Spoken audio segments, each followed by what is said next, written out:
peace must be our goal and our guide. And all that we strive for as a human family, dignity and hope, progress and prosperity, depends on peace. But peace depends on us.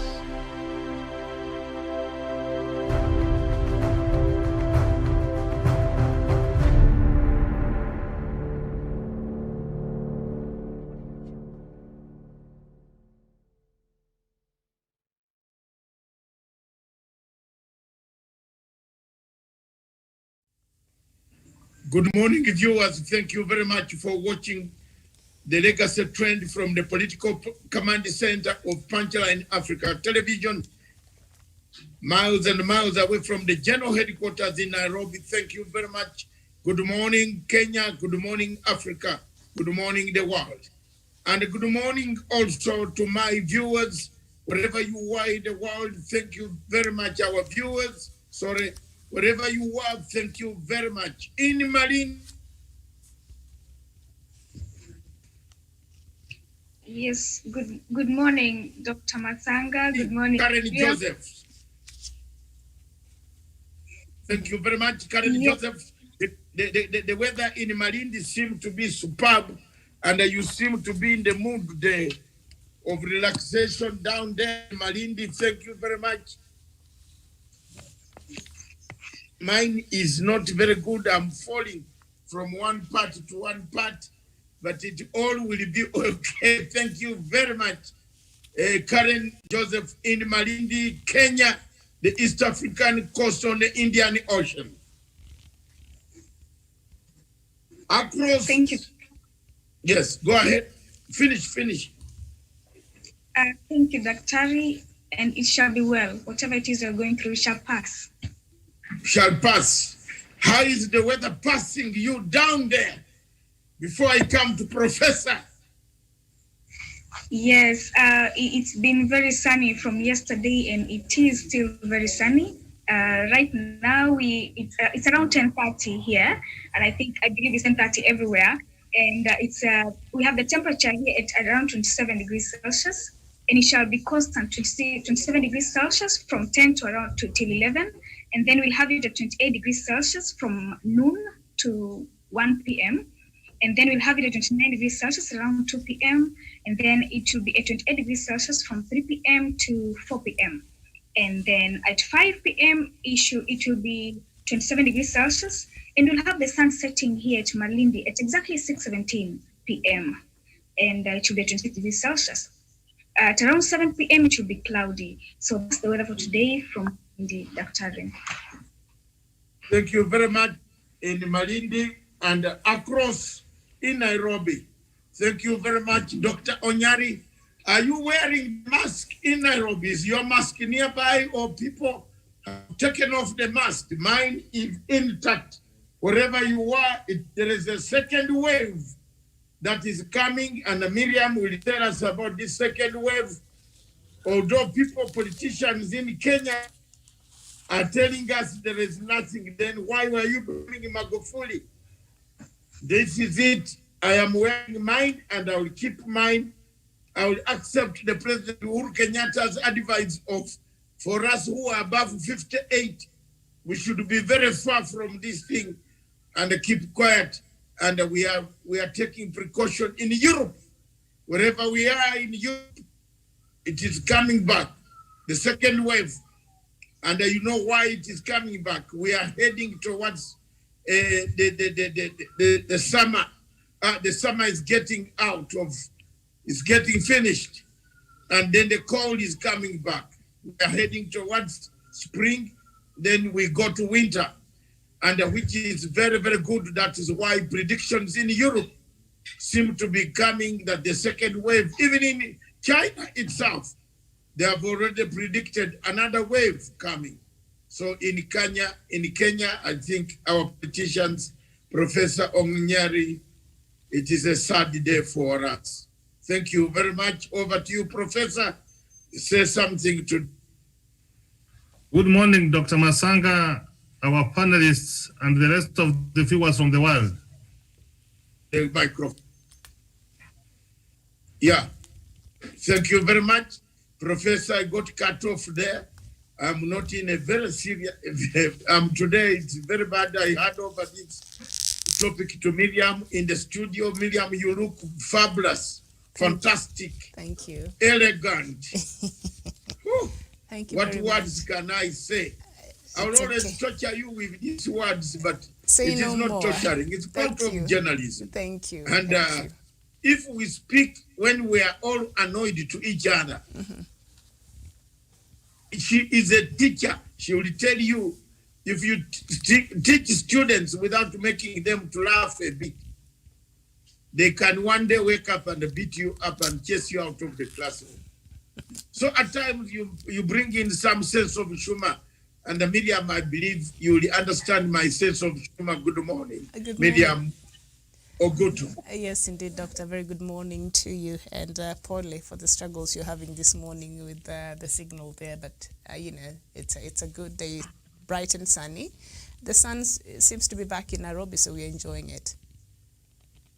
Enjoy the sunshine in Nairobi. Thank you very much. For us, we are struggling with our satellite and equipment from the political command center of the legacy trend. We released this program this morning. First, Miriam, bring us COVID-19. Oh my God, COVID-19. The masks are off. The gloves are off. The distance is off. Are we heading there? Are we heading towards carving the curve of the graph? Oh, we are just going into circles and we are coming back. Elsewhere in Africa, Museveni and Magufuli were walking without any masks. At least Museveni wore his mask, but Mr. Magufuli kept on laughing throughout. Did you see that yesterday? You saw that yesterday, Miriam? Yes. Back to you. Give us the shockers. All right. Very well, Kenya today, the figure stands at 36,157. The death toll in the country, 622 cases. Recoveries is 23,067. Uganda also, there's nearing 5,000 right now, standing at 4,799. The death toll is 55, also has gone up, and recoveries is 2,256. So even recoveries there in Uganda has gone up today compared with yesterday. And for the interest of time, let's just look at the total cases in Africa this morning, which is 1,335,237. And the death toll in Africa in total is 32,001. Recoveries is 1,101,252. And the global statistics right now are over 29 million. Thank you very much, Miriam. As you see in Uganda, multiplication of reproduction rate is going up. And the worst thing that Uganda did was to put an election where people had to stand in queues following each other without social distancing. So let's expect a very terrible reproduction rate in my country. We had done so well, but as usual, they said the pot always breaks when it is about to come inside the compound. You carry your water so well from the well, you carry it and carry it. Miriam, I'm going to be speaking like this. I'm not going to shout, but I just want to tell you that you carry your water so well for 5 miles. You wake up, you have carried the water 5 good miles. And guess what you do? You end up, do you know what you do? You break the pot just nearby. As you are going to take it off the head, it breaks in the compound. That's an African proverb. We have done it so well. We have kept the graph. We have kept the models, the modeling system that Dr. Self is in the government. And then when you hear, doesn't it and Professor. It will use so much, Professor, that in the government tells you the place where the state, the systems and the deep state to come for us. So what does that mean? It means there is something that is very difficult, which all of us cannot understand. So for me, Miriam, I am one of the most, I am very, very sad. I'm very, very, very, very sad. I felt like not doing these things anymore. To be very honest, I'm very, very sad. The language that I had from Ruto yesterday, it put me to, I wanted to write something very, very bad and go home. But here I am. I will keep around. I will stick to the truth. And the truth here is, whatever you are doing is being documented. Whatever you are saying is being documented. They are documenting you. All these happenings in the Rift Valley, you see, people are playing with this disease. Intentionally, you go and start drawing crowds. Intentionally, somebody will sue you. I'm telling you, some people are going to be taken to court for this. This is deliberately killing people. This declared there is one thing that we should do. Declared either the disease is finished and the people go back to nightclubs, to eating their food, isn't it, Miriam? Mm-hmm. Yeah, that is the best we can do. Mm-hmm. If the disease is finished, declare it. Then people go back to what they should do. Either the president comes out and says, enough is enough. And that will be in my commentary. Let me preserve it for my commentary. We either say enough is enough, no more politics, let's curb the coronavirus. But if we are going to do these two things here, I'm telling you, there is a lot of justification taking place. People are getting justification that maybe this thing was for money. You know, there are people who are saying maybe the thing was for money. If we can allow politics to override the COVID-1 regulations, how many Kenyans are listening to the COVID-1 announcements? How many? Professor, tell me, are there Kenyans still listening? I am listening, and I'm keeping quiet inside my place, wherever it is. I am. But if the Kenyans see their leaders going to Kajiado, going to Mombasa, they all bring these crowds. My Jesus Christ, let's just declare something is wrong. This disease is coming second wave. That's all I can say now.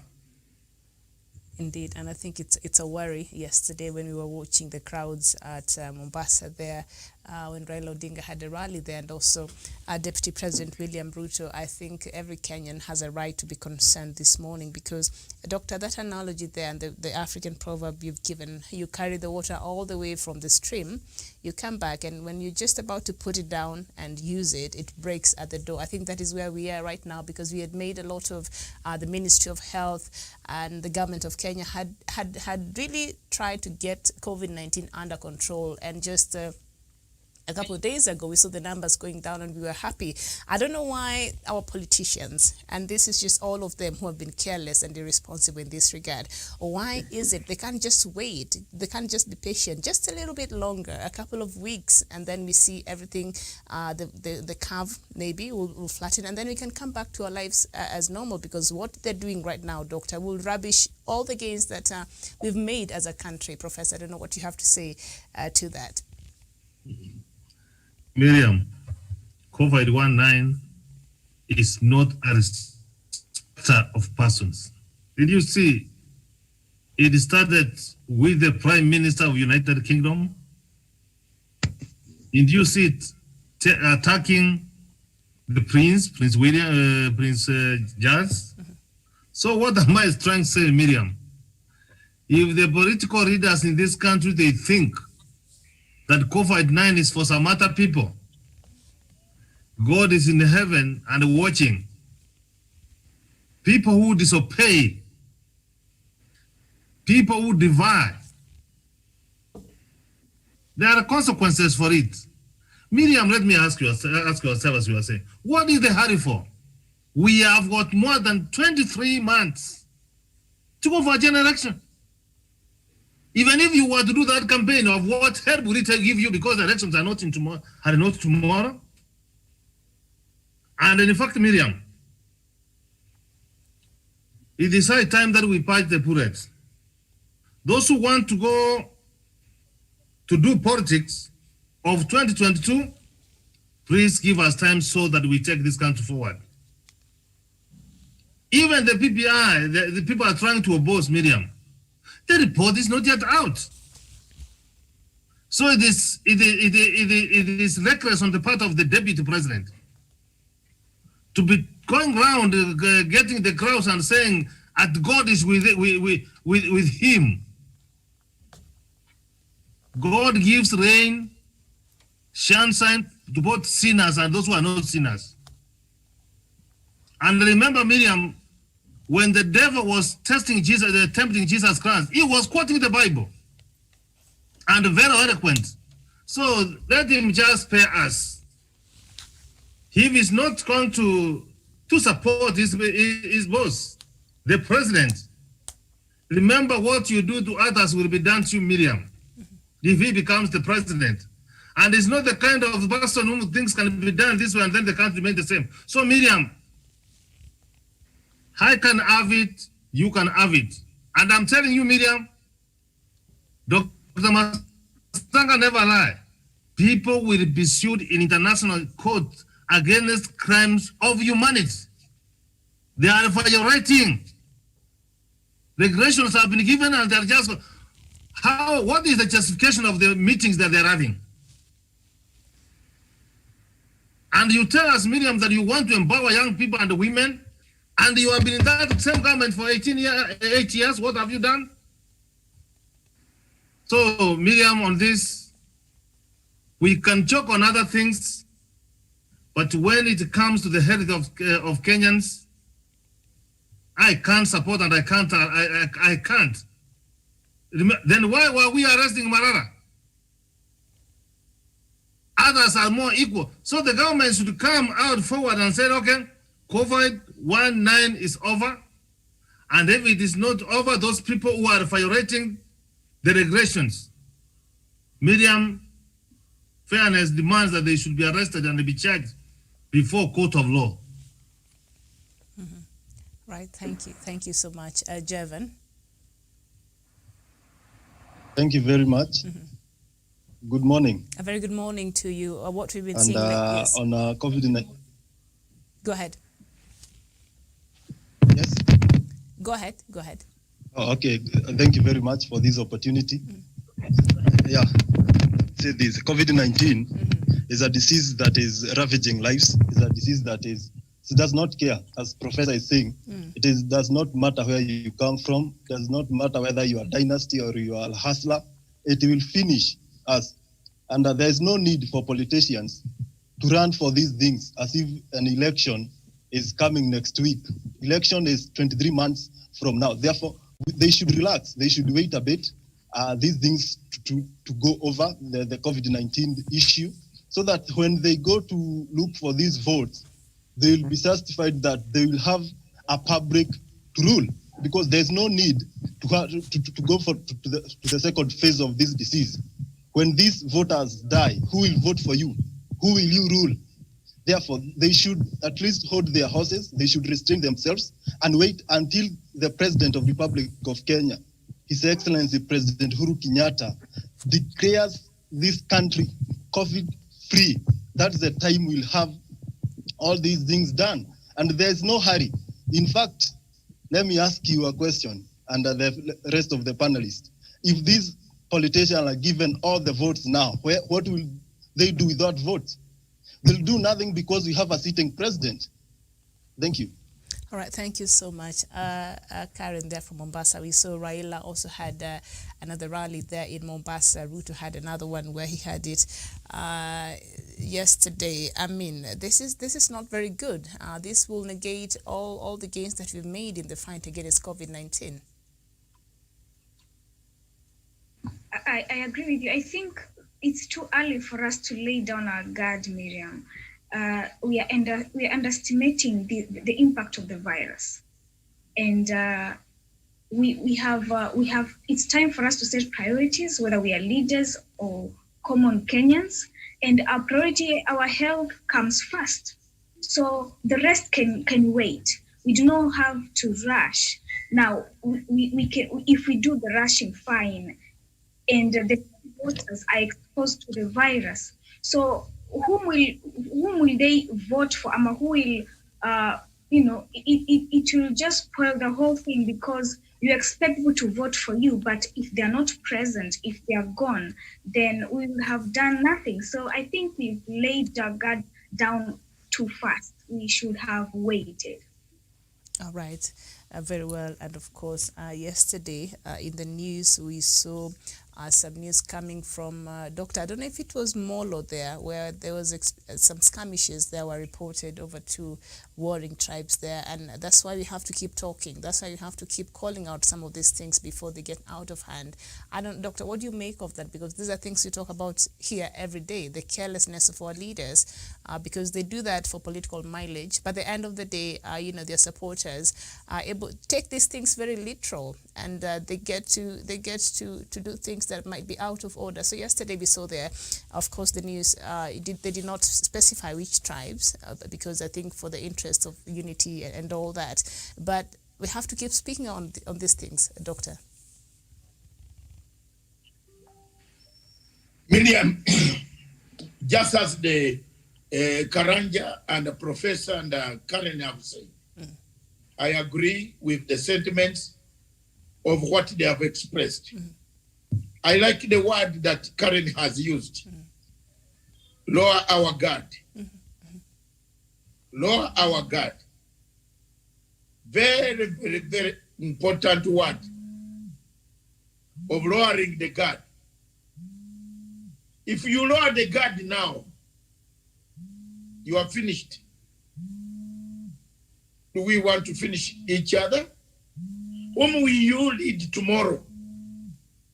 If all these voters die, where will 22 come from? If everybody in Kenya is going to be sick because you want to be a president of Republic of Kenya in 2022 and chest bump your chest, you can't even comment about Sudi. Sudi is telling the president on the other side so many bad things. The deputy president has not made any statement, not in any public statement to denounce, but he's busy going to Kajiado to drum up more support. You people, Kenyans, yourselves, me yesterday, I learned my lesson from Sanga, whom I helped so much, even including sharing tea, including leaving him my 200 euros, 300 euros in Hague, because at times he could not have money. And he told me I'm stupid and I'm jinga. Let me tell you, Miriam, I learned my story yesterday. And whatever I have here is reserved. It's reserved. It is because of President Uhuru Kenyatta that we shall continue to struggle, go forward, to help him, to defend him, to put a legacy. There are so many achievements, Mr. President, that you have made, which are not being called out. We haven't called them out. We haven't brought them out. We are busy. A whole deputy president does not denounce his business partner who is insulting the president. The one who brought maize from Uganda and filled to the same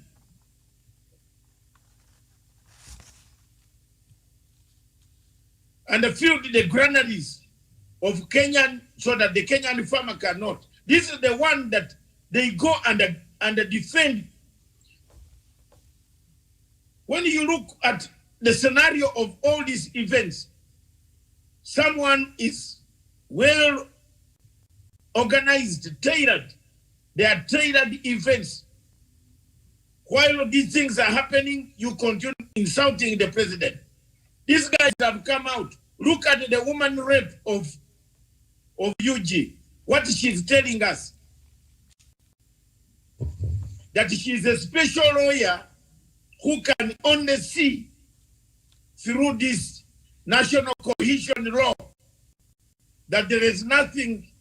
So she wants Mama Ngina to go and take a libel suit. She is very, very discourteous. Very discourteous. This woman was corrupt. She corrupted herself to get out of EACC. Someone should look into the records when she was a judge, when she was the registrar of the High Court, to bring back to see whether those files were properly done. He bought people in EACC to clear her name. She hasn't cleared her name yet. And she's busy on national television instead of nursing her divorce, post-divorce syndrome. You know, when you have just divorced a husband and you have gone for a Muzungu, then you feel that your black husband was better. That's the syndrome she's suffering from. We are going to tell them the truth. Wachia Uhuru atuachie tuambie hawa watu the truth. Wanamchezea sana. They have dismembered his legacy. They have killed Uhuru's legacy. How can a deputy president campaign telling people that he will not support what has not been brought out? What does that mean? And for us, we have been restraining ourselves. We have been told, keep off, keep quiet, go slow. Have you seen the damage now? Miriam, have you seen the damage? There is nobody supporting the president at the moment. Nobody. All television stations have been bought. If you can see Citizen last night, the first show was Ruto. Raila became number 3 item. Ruto was given 7 minutes hammering his same government. And we are waiting. Because for us, we are being told, don't go. Don't try. These people are insulting the president. There must be somebody to defend the president. I will continue to do so, whether here or away from here. But for me, Miriam, let me tell you from last night, I learned one lesson. And what I will do is here. I want to say, Akiamu, it is here. I will keep it here. All right. What took Arab Sang to the ICC? Is this insulting Kikuyus? Yesterday he insulted me. I want to make it an international issue that the courts call him to be cautioned He touched the wrong button.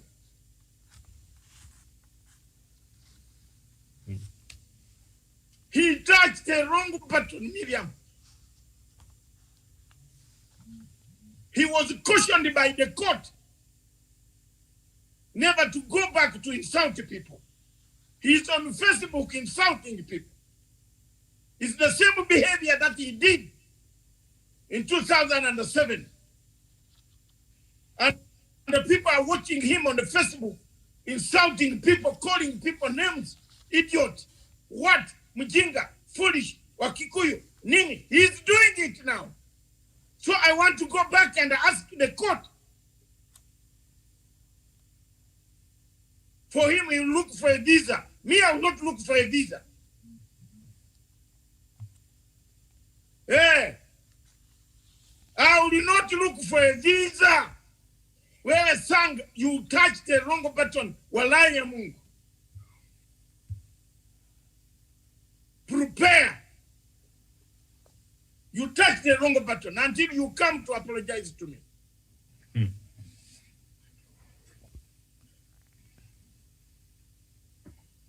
So you have gone back to doing the things you did to insult the people.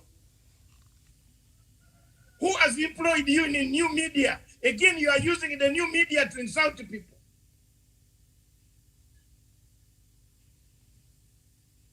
You people are not following what he's saying. Follow what Sanga writes. It's incitement.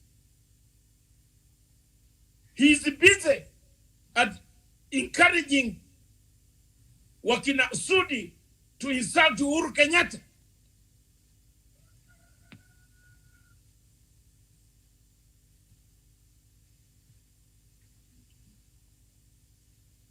You see?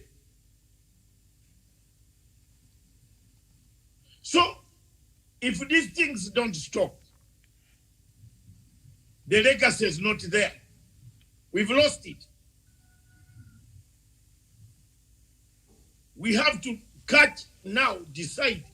And I don't know, Professor and the rest of you, Miriam and others, for me, switch me to the second topic. Look at the center. Can the center hold?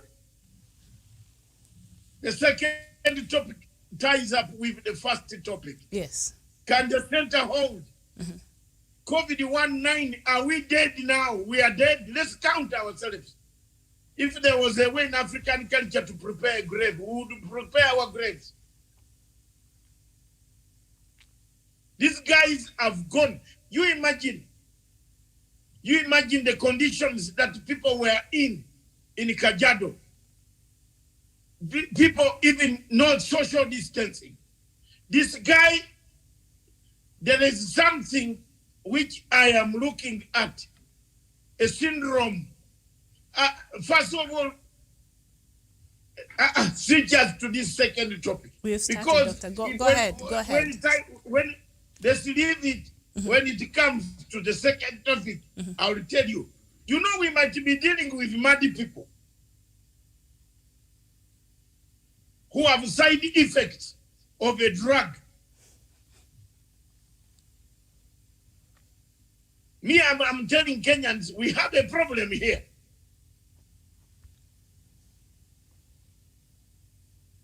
Did you know that if someone knows that he's going to die tomorrow, he would like to die with very many people? Have you known that in Africa, Mr. You are at least professor? Have you ever heard of people who say, "Wachi nikufe na wengi"? Have we reached suicidal point where somebody knows the destiny? His destiny knows. It is timing which he doesn't know, but the destiny is known. Look for that word in dictionary when you come back, Miriam. What does it call? It's called hydro something, a syndrome. There is a syndrome where you already know your fate. But you would like to hammer or to make very many people die with you. Is there a problem?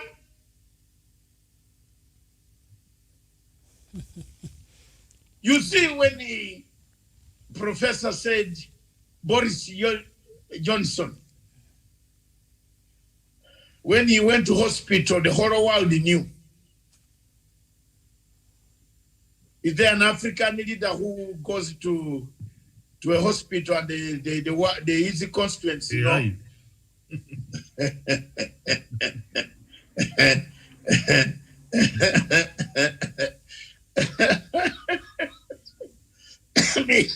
Miriam, I think I've brought you closer to understanding what I'm trying to say.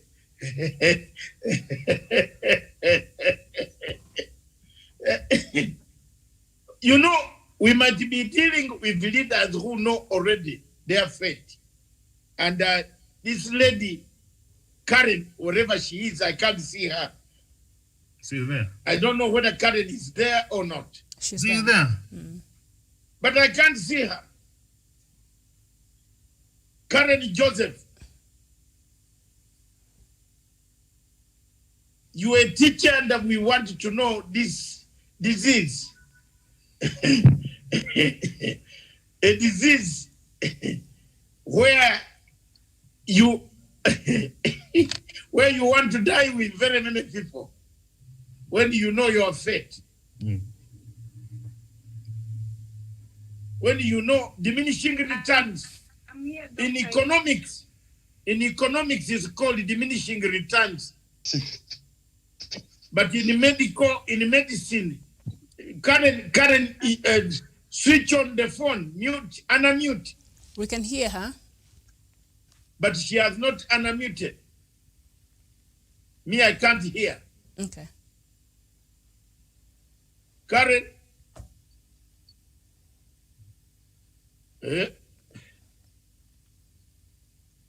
Anyway. Miriam, there's a question which I wanted to answer. You asked Dr. Matsanga. Yes, go ahead. Yes. Yeah, you talked about the crisis which were being announced yesterday. And Miriam, you know, there's something going on, and we have said as a conflict expert that we can see some triggers of some things happening. We have had members of parliament taking oath, and when they are being arrested to be judged in court, and you have been seeing people demonstrating. And I didn't like the county commission. I don't know how the name they are saying. They say that it is something small. 7 people die, and you say something small. No life, Miriam, should be lost. Because of politics, if anything. So that because of politics, and then we outplay. And we want to tell the government and the intelligence of this country, Miriam, people who are secretly taking oaths and preparing and drumming drums of war, Miriam, should be brought in book. And in this time, Miriam, let them know the way every record of every leader, of every Kenyans, if you are doing acts which are not promoting peace, you will stand to be to sing a song of your own. So Miriam, no life should be lost, and leaders, for heaven's sake, this is our country. Don't just go and cause chaos to those vulnerable. Imagine, Miriam, the houses which are being burned are not for whereof to do. People are class-touched house. I saw that. And the person of the highest level of poverty. When you go and burn the house of this kind of person, what has it to do with BBI? What has he insulted? And even if you have got anger against the president, yes, fine, or the prime minister. The prime minister sleeps in his own home, he is guarded. But why are you punishing these innocent persons, and then you tell us that God is going to be with you? Unless the God you are talking about is not the God I worship and I know. So Miriam, drums of war are being drummed. We can see triggers of conflict, and actions to be taken. That's what I wanted to say, Miriam. All right, very well. And I saw that yesterday, and I really, really got worried. And I think the increased political tension in this country, we've said it over and over, it's not very good for the country that is just coming out of a very tough time. And you're trying to forge, a united Kenya moving forward. We can disagree, but we can disagree in ways that, we are not harming the other person. We respect other people's different opinions and views and political affiliations and all that. Karen, I don't know if you watched the news yesterday. Is it in Molo or just somewhere there where we've seen, the two rival, communities there are already engaged, in fighting, and houses are being burnt, others are being treated over arrow, wounds and all that. It's not good for this, and we have to speak on it. We have a responsibility. Karanja, do you want to come in? Yeah. Okay. Let me come in. It's like I'm not hearing Karen speak. All right. Go ahead. Karen will come in. Just respond. Thank you very much. Mm-hmm. Okay. Thank you very much. Mm-hmm. I want to say this. That thing that is happening in Molo is something that is incited by these politicians. When politicians set bad example to their people act from what they see their politicians doing, not what they say. If they do bad, these people will act violently. In 2007, they started with 41 against one tribe. Now there's a new term that some guys are being referred to as Watufulani. These Watufulani are the people who are being targeted.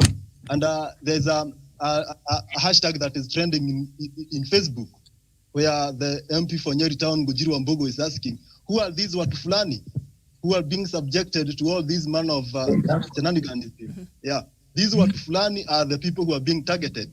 And for fact, these Watufulani are the same people who are against the 41. Now, we cannot go there as a country where people are being inciting others, expecting that those who are being incited will not come in defense. That is a very bad thing. Mm-hmm. Therefore, these politicians should refrain from using terminologies that incite people. Mm-hmm. When you refer to us as a region, as the Watufulani, these Watufulani will see. What will they see? That is telling them if they don't vote a certain candidate, they will see fire, they will see property destroyed. In 2007, properties were destroyed. Life was lost. We don't want to go there as a country. I myself, I had relatives who were in Eldoret in 2007. They suffered. Some of them, they have not even recovered fully until today. We cannot go there as a country any more time. Therefore, these politicians should tame their foot soldiers. They should tame everybody around them, especially the bigger politicians who have foot soldiers who think that this country is entitled to somebody, is entitled to an individual who must rule this country. We must refrain ourselves and we must restrain these politicians from inciting the public. The president must act accordingly and crack the whip in these people in Jubilee who are misleading him, who are fighting his legacy, people who have voted to work for the people, but they have turned out to work against their own government.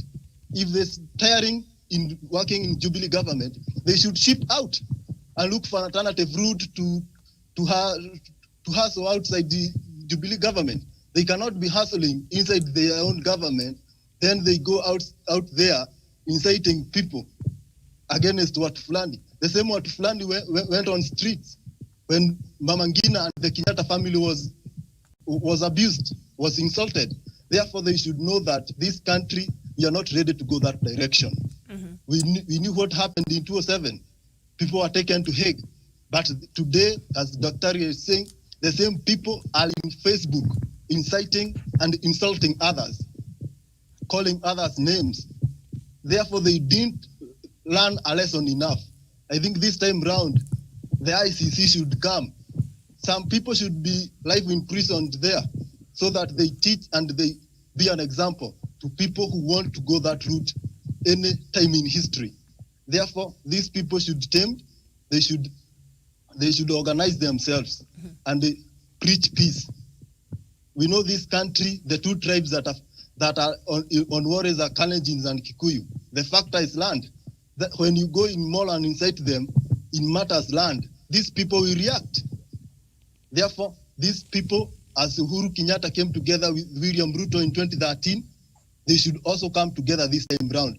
They must know that their communities will suffer the most. They suffered in 2007.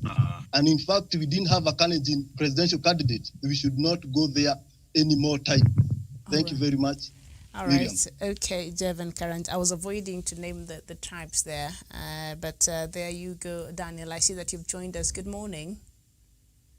Yes, very, very good morning, Miriam, Dr. Matsanga. I'm seeing him clearly, and the rest of the panelists. Very good morning. All right, so we were looking at, I don't know if you watched that news item yesterday that shown that two tribes have been engaged with some, they're warring there in, I think, Molo there, and we saw houses being burnt, others nursing, some wounds there at the hospital. And you're just saying here, our leaders, sometimes when they speak, our political leaders, they don't really think that their words can be insightful. They don't weigh what they're saying. And from what we saw happening there, from the news we saw yesterday, that it was a bit disturbing. And should we continue with this trajectory, it might be setting our country on fire without us even knowing. So I think we have a responsibility to speak on it before it gets any worse. Yes, Miriam, I watched the news, unfortunately, seeing whatever is happening back there. And as Karanja says, the post-election violence of 2007, 2008, there is a bitter pill to happen again. But unfortunately, some politicians are so much determined to derail us from the progress we have achieved in terms of peace and prosperity for Kenyans. And they are taking us down that bitter road of ethnic tensions and fights, which is quite unacceptable. And I believe that this time round, Kenyans should stand up and never allow such a thing again to happen in our history. And the law enforcement agencies should not mince any words when they give out warnings concerning those ones who are involved in those atrocities. Anyone who is implicated of hate speech should meet the full force of the law, because as Professor Jared Onyari said last week, when President Uhuru Kenyatta was sworn into the office, he promised to protect the lives and the property of the people of Kenya. And that is what the government of Kenya is going to do. So let those ones, the merchants of discord, the merchants of anarchy and chaos, be dealt with the full force of the law. That is what I can say, Miriam. All right, very well. Karen, before we move on to the topic, the second topic. Karen, are you there? Is she there? All right. Okay. So Karen is not there. So yeah, we were looking at the newspapers there, and they all have this what happened yesterday on Daily Nation. There, it's Ruto Raila duel over Obado. We see that how police lost the plot on the Standard. Sudi presented himself at the police yesterday, and on the Star, on the front pages there, Mukisa Awubi on presidential ballot in 2022. So, Doctor, we just turn our attention to, our second topic, and which is, can the center hold as it is right now when it comes to the fight against COVID-19? All these political activities that have been heightened, that draws huge crowds, the government of Kenya, the Ministry of Health, we've tried, but just when we were just getting closer home with that pot of water on our head, suddenly we want to drop it. I don't know if Doctor is there. All right, Professor. Yeah, Miriam, we have done extremely very well, especially the government. Remember, this is an incident which just came and nobody was prepared for it. We have juggled all around, and then we have known on what we need to do so that we live with COVID. I have said here, and I want to echo, COVID is not going anywhere, Miriam. It is going to be here with us. So being here with us here is that the government has given the protocols to be followed. Wash your hands, wear a mask, keep social distance, don't be in a crowded places, when it is not necessary. Sanitize, do all those kind of things. And Miriam, what we see now, what is the political class doing? The political elite? They think that COVID now, it is a hoax. Miriam, the second wave and the third wave is terrible. So from what I'm seeing, Miriam, and you're asking me whether with the center hold, the government should go back and tighten the rules and regulations and the consequences of those people who don't comply. And in fact, Miriam, now, the law should be enhanced. If around that's 20,000 or 3 months. These are crimes against humanity. If you do this, you know what it can do to a population. So what I'm trying to say, the center is not going to hold if our leaders, Miriam, are not going to follow the regulations. Remember, the young people learn from what they see the elders do. So if people see the deputy president of the Republic of Kenya going on a crowd, addressing people not wearing masks, sharing a microphone, what are you telling people, Miriam? We will lose this war. And this is a pandemic, Miriam. The Spanish, which happened 100 years ago, it killed millions and millions of people. If we are not very careful,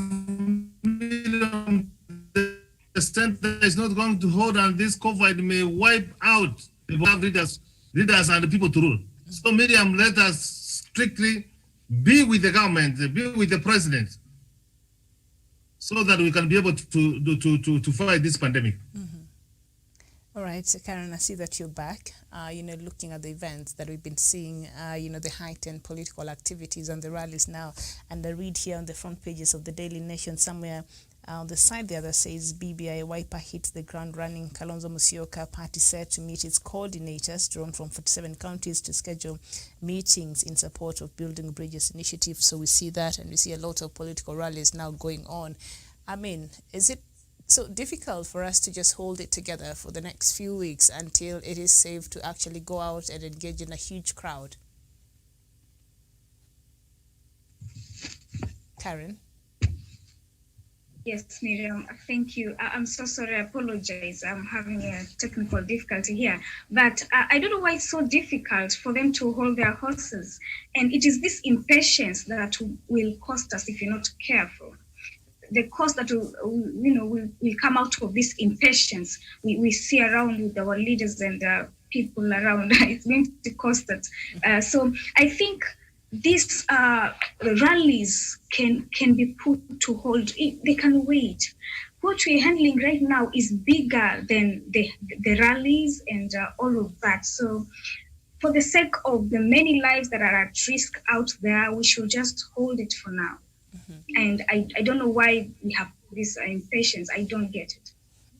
And I think with the leaders, the people who are so informed, they are more informed than the common wananchi here. The people who are told, let's go this, and they just go. But you who is so informed, you know what is right, you should not lead the rest astray. I know it's important, but not at the expense of the lives of these people. All right. Jevan, we saw when we first recorded the COVID-19 case here in Kenya, a few weeks later, or rather days later, we saw the curfew starting, we saw travel of restrictions that followed and all that. And these measures, caused a lot of discomfort, still does, because we still have the curfew now, because it was best, so that you're able to fight, the spread of COVID-19. And that sort of, went on so well, and we were able to manage the numbers then. We have high numbers, but it is not to an extent compared to other countries that have really reported high numbers and even high deaths, like South Africa, whose citizens were a bit careless even at the start. And so we really tried, even Kenyans, as much as a few were a bit careless, but we adjusted our attitude and realized, we have, for me to be safe, then I have to protect myself, and when I do so, I'm protecting you. So we really tried as a country. But now, with all these political activities, all these crowds that are being drawn, our deputy president, Prime Minister Raila Odinga in Mombasa there, and now other groups will start coming out, because initially it was just a bit of crowds that were manageable, the meetings and all that, but now we see it's a full-blown political rallies. This is just rubbishing everything that we have done as a country to fight COVID-19. What do you think, Karanja? Yeah, thank you very much. Exactly what you are saying is true. Yeah, exactly what you are saying is true, because we have gained a lot as a country. This number was a bit controllable in the first phase when the first case was announced on March. But if these politicians and these groups, these gatherings, social gatherings, where social distance is not observed, where masks are not put on, this country will experience the second phase, as Dr. says. And the second phase will ravage almost half of this country, because these people have gathered in these political rallies. You don't know who is next to you. You don't know where they are. You don't know whether they are infected. And in those political rallies, the numbers are very big. The crowd is big. If we go that direction, these numbers they will start coming up again. And as a country, we'll be forced to go back to where we were on March, where curfews will be put in place, where the restriction, the cessation of movement will come in place. Therefore, if these politicians are not going to hold their horses, are not going to wait a bit, this country will experience what South Africa is experiencing, what other countries in Europe and are experiencing, or in United States, or in the Great Britain. Therefore, our politicians should first care for their voters. I think that is the other office that they take, to protect and to the rule of law. If they are not following the rule of law, then they are not meeting the threshold to be great leaders. They are not leaders of reputation. And in that case, when you see the deputy president, the former prime minister, going in these rallies without mask, people around here in the villages, they will say, if the deputy president, if the former prime minister are doing that, who are we not to follow? Therefore, it means the COVID-19 was a scam. If these leaders who are in government, the second in command in government, is doing this is a reflection. This is to show that there was no COVID-19 in the first place. Therefore, that is the mentality they are creating. That is the mentality that the public is buying. That if these crowds are coming this huge in Nairobi, in Kitengela, in Mombasa, what makes us here in Nanyuki, what makes us here in Malindi, or wherever we are in this country, not to gather around and to celebrate? What makes people not to have this bash and birthday parties in their homes? What makes them not to go to club and start doing everything they feel like doing? Because they are learning and they are seeing from their leaders. Therefore, these leaders, they are the mirror of the society. And at this time and point, they should reflect a good image to their citizenry, so that they will learn from them. That's what I can say. Because if we go that direction, things will go haywire. Things will not be the same again.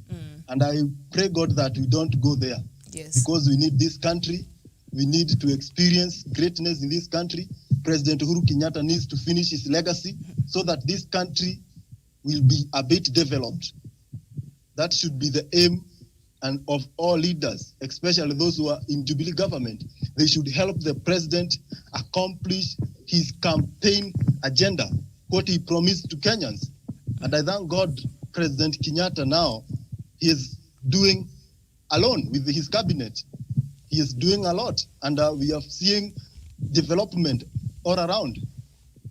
Therefore, let's him keep with that spirit, and he should also ensure that the law officers are on time and they take these people who are breaking the laws, who are not following the Ministry of Health protocols, guidelines, so that this country will be safe. This country will be on safer hands. Thank you very much. Yes, indeed, because as we speak right now, it's actually legal in the Kenyan laws right now. It's illegal to walk out in public without a mask.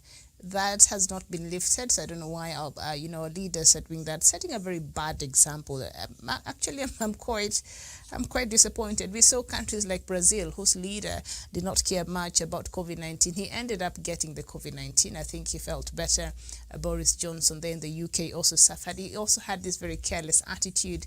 Trump now tries to wear the mask because he's campaigning and he has to look as if he's trying to follow that. But we saw his carelessness and lack of taking COVID-19 seriously, ravaging through the US, and US right now leads in terms of the number of affected people and also the death toll there in the world. And of course, Brazil leads in Latin America there. And we saw also India. Some of these measures were relaxed, and now India has a new wave there, and the cases are going up, and it's worrying. And what really worries is that a country, especially in Africa and in Kenya in particular, we know our healthcare system is not that very good. So if we even, I think God spared us the stress, because it would have been very overwhelming if at all we had more critical cases that needed special attention. We don't have enough ICU beds. Out of this COVID-19, we realized we knew we had a problem, but it really brought out the underbelly of how weak our healthcare system is. And perhaps after this COVID-19 is done, the government now knows, even because we are really trying to fight the spread of COVID-19. Then after all of that, now our leaders do not even walk around in masks. You see them in churches, you see them in these rallies, do not even care, the first thing they should be doing even in those podiums is telling their supporters or the people who are coming there that, please,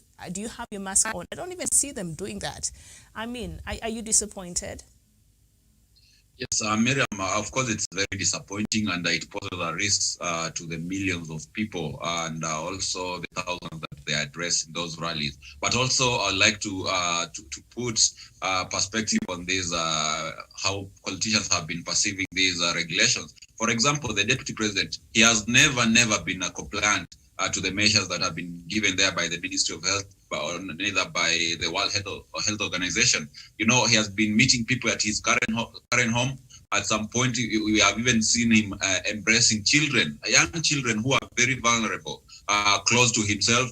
We have seen his allies, Bonnie Halwale, shaking the hand of an elderly woman, the mother of Honorable Chesebe Kapondi in Mount Elgon. We have seen Moses Kuria and Dindi Nyoro addressing people in Kariobangi when we were having the demonstration at the peak of COVID-19. And I don't know how it is, but as it has played out later on, Moses Kuria has been diagnosed with COVID-19, and he posted on his social media platform telling Kenyans to be watchful. And this comes after he himself had violated these measures that have been put there.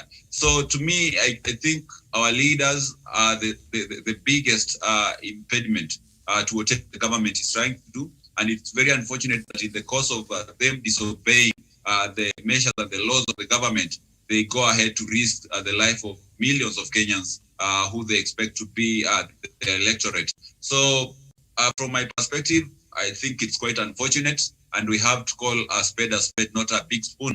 And we have to condemn those ones who are indulging in such kind of impunity.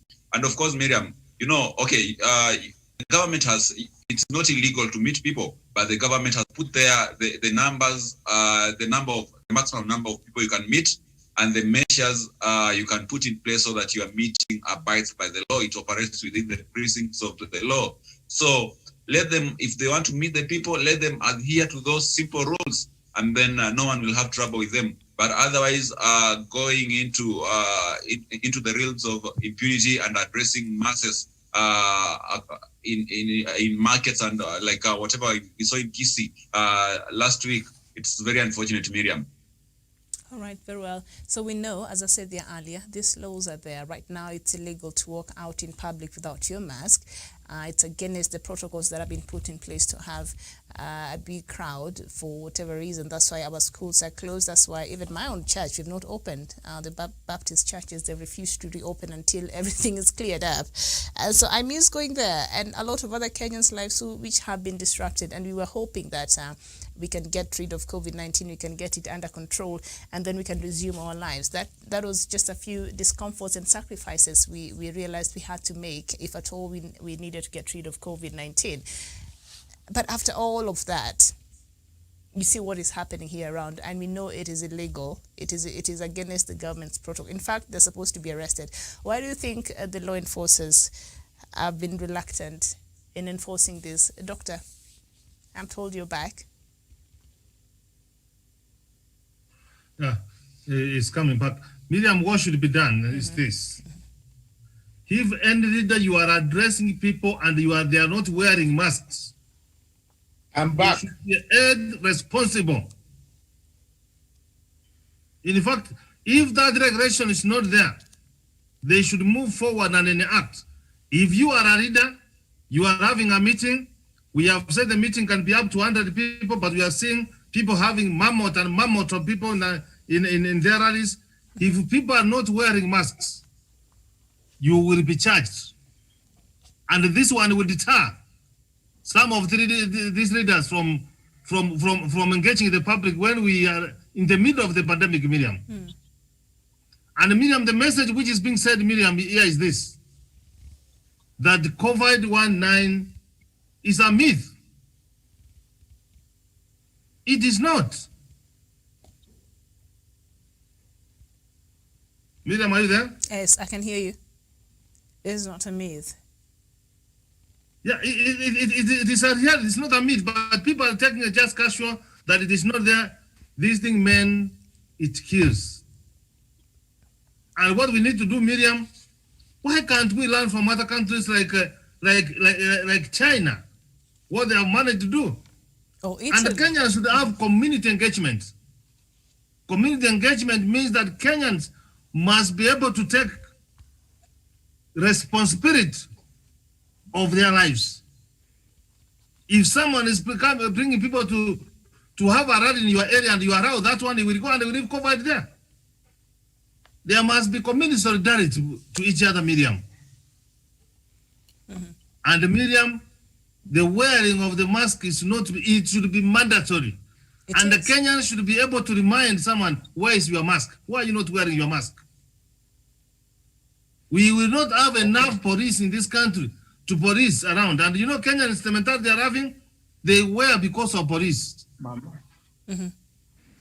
So Miriam, what we need to do here is, the law is not meant in vain. The law is meant to be enforced.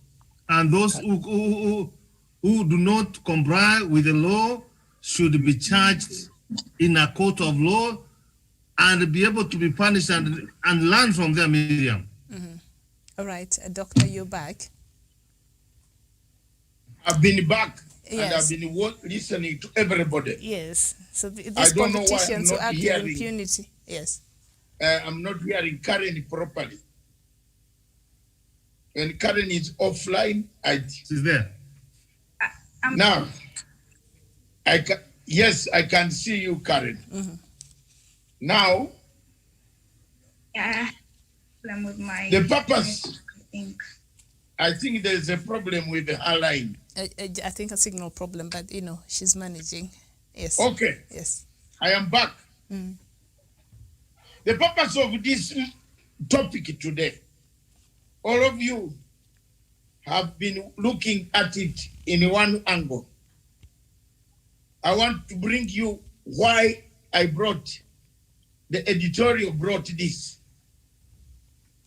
Is there anybody else? Mr. Wesonga, are you online? Yes. Daniel? Cannot Daniel. be seen, it's not there. Oh, he's not. Okay. But he was there. I'm sure he's just around there. Go ahead. Karanja, Daniel, Miriam, Professor, and just find me, what is a crime against humanity? Find me the meaning of crime against humanity. What are the components of crimes against humanity?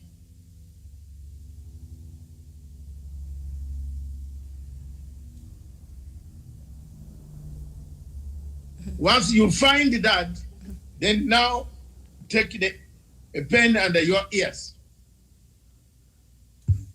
Through international law, yeah, maybe Miriam, someone can read it. Whoever has found out what is a crime against humanity, what does it mean?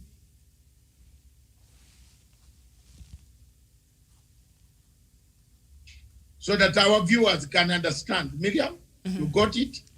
Let me just 1 minute.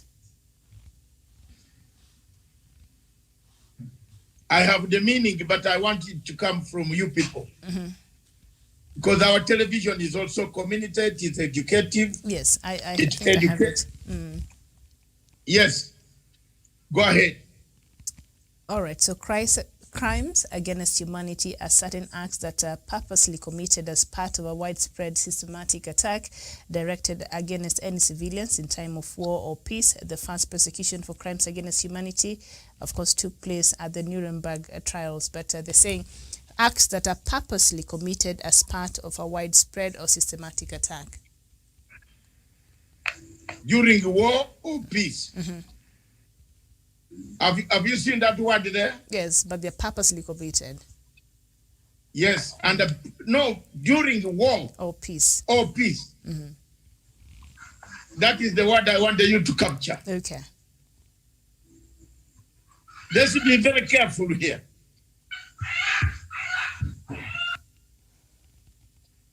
Under the Rome Statute, a crime against humanity is qualified by intentionally,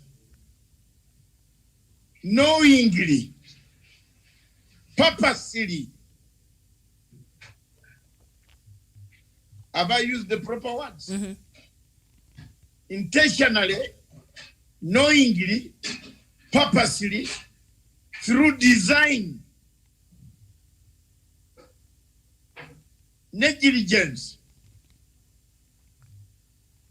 you commit a crime against humanity. Not to two people, not to your wife. That is violence in the house. That is domestic violence. And I want to teach some Kenyans here who walk around here with jackets and the new suits from Turkey and the trousers and the shirts. Seriously, have you seen the words that I'm using now? Intentionally, knowingly, that COVID-19 kills. And you call a public rally, you announce it. You call people to the public, you are committing something, you are closer to a crime against humanity. In times of peace, a crime against humanity does not mean only in times of war. That's why most Kenyans, when there is no violence, they think there is no crime against humanity committed. I want some people who are talking today, those who are going to the platforms talking, oh, mtoto ya nani, I can also become a president. Mr. Deputy President, you have a problem there. You are bordering on something very tricky. Because for me, I don't have any contact anymore with you people. But I want to sound you, warn you, that these things are being watched.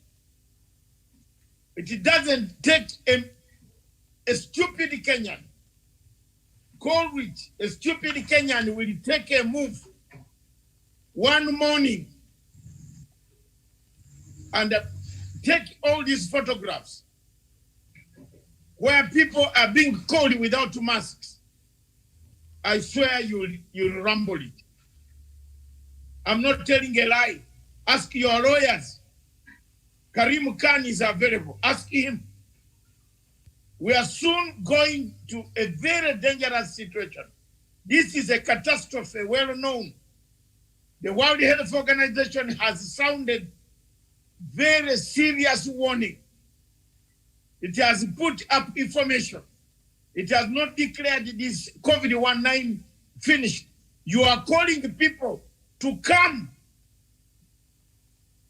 You are putting yourself out of your car, addressing them.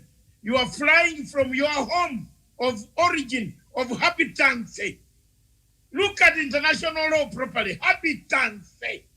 Some people started plans, they don't listen.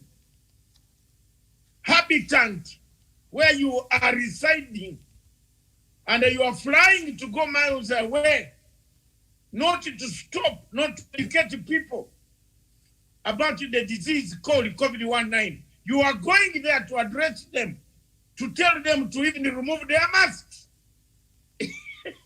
Telling the COVID is not there. It's a myth. Telling them there is no COVID-19 is a myth. Deliberately. Mark those words I told you. I swear. I hope the president is listening to me.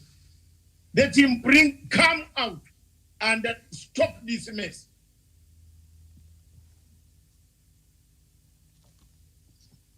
Anybody who has studied international law will not say Matanga is talking shit. I'm not talking nonsense here. Look at that section of crimes against humanity and look at intentionally. If you stop people from going for medicine, even in the Kenyan penal code, if you stop your children from going to hospital, you lock them inside the house and say, Dini ya Musambwa will heal them. And then the authorities come, they lock you up. And let's talk with facts. Why I brought this topic? The center cannot hold. Most of you did not think it is only COVID. I wasn't meaning a COVID. Can I tell you the points? Point number one. Why is the DP opposed totally to the COVID-19 strategy? Wesonga brought a very serious point there to say he has never been part and a part of COVID-19 strategy. Why? He was left out. That's what he claims. He was left out. He doesn't want to know. Originally, he thought people would die. And then he says, I told you I was not there. Originally, he thought all Kenyans will be in hospitals and they are full. They are not there. Originally, he thought President Uhuru Kenyatta would cross over and beg him to come and lead with Mutahi Kagwe. He was not there. This does not happen. Now, why is there a hyper now to unleash and go for rallies? 2 weeks ago, you saw the deputy president was telling people openly that people have eaten money from chemist, but from COVID money. Am I wrong?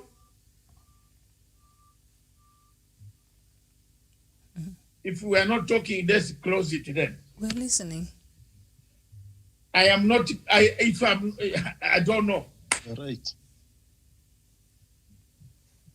I'm trying to explain the things behind the scenes. Yes, and we're listening, Doc. Can the center hold anymore? Mm-hmm. Because some people on the panel seem not to be interested, then we leave it. Because honestly, I'm trying to bring the reasons why Wesonga was saying the hype behind this COVID-19. The man now has decided, after all these other things have failed, he has decided to go to the people, to bring them out. Come for a rally. Come to Kisii. Come to Kitendera.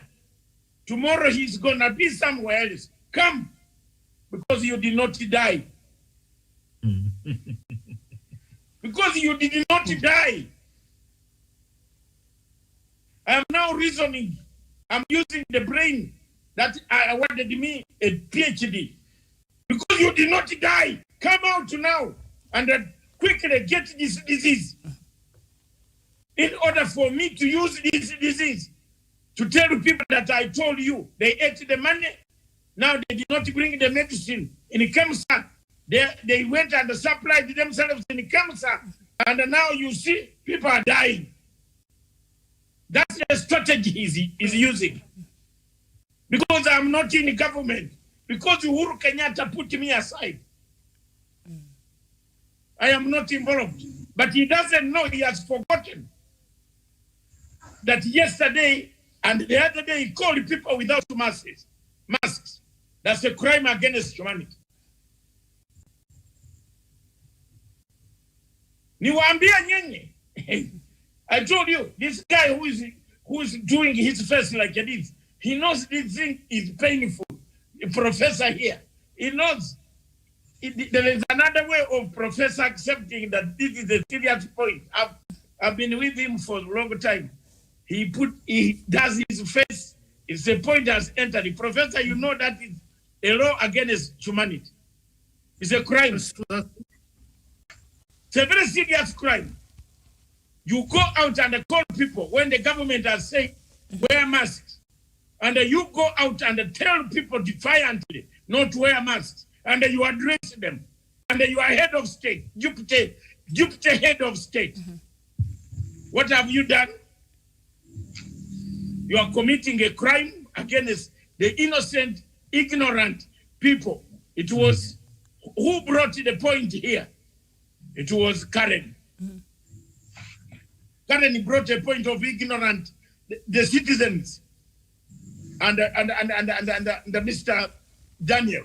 The citizens are ignorant. The citizens are supposed to receive from the government. The deputy president is from the government, but he has not. He's not helping the citizens to understand because he wants to fix his president on COVID-19 strategy. Point number 2, politically, he has never been a party to the doctrine of COVID-19. I think you'll agree with me. Neno, Sudi, when they say mutu fulani, what fulani, what crime are they committing? They are short of saying certain people should die. What fulani, mutu fulani, that's the word they are using. And a student of international crime, look at the wording that Sudi, why was Mr. Sudi so 48 hours? The Standard newspaper, at times you should come up, wake up and cross-check with people who know the world. Now you have printed a story, yesterday you printed as a story that the man was in Karen home in Erore. You have now printed as another story. But whichever story you pick from the one on Erore and this one now, the truth remains that the free elite group or the 4 guards, who were they? Can someone bring out the paper, the People's Daily? Put it on the screen. Who is the owner? People.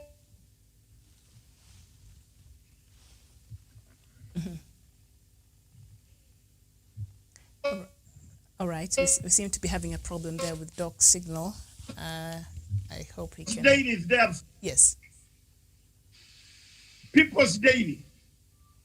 Put it on the screen for me because I don't have the screen to see. The People's Daily says three guards from the presidential unit who were guarding the deputy president. Yes, thank you very much. Ruto's guards now face charges. What were they doing there? What had they gone to do? Had they not gone to take this man to Maraba? If you say I'm wrong, meona hapo professor and elite group in the presidential unit, because if it's normal policemen, people ask for papers.